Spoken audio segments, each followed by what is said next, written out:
¿Cuándo iba a ser la lluvia de estrellas? ¿No? ¿Cuándo iba a ser la lluvia de estrellas? El 8 de julio. ¿El 8 de julio?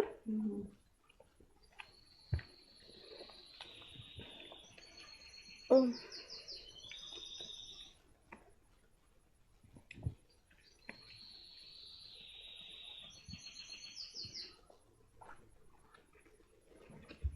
Pero bueno, pero esas casi siempre son en la madrugada. ¿En la madrugada? Sí, tienes que levantarte. ¿Cómo a qué horas? Como a las 3 de la mañana.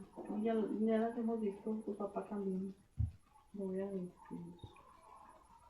Yo nunca las he visto. No. No. Está Yo, bien bonito. yo quiero verla.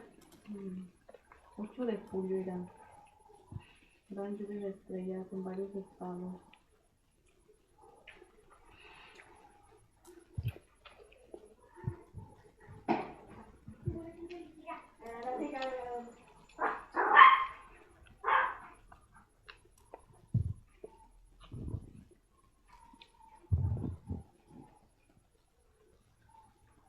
Una vez nos levantamos, papá.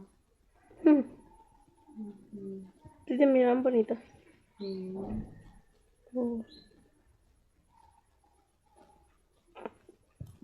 a poner la alarma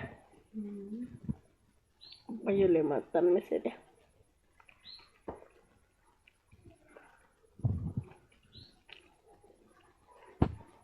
El 8 de junio a las 3 de la madrugada. Sí, ¿No? a las 3 de la madrugada. Sí. ¡Qué noche! Poner la alarma a las 8, a las 3 para ver la lluvia de estrellitas.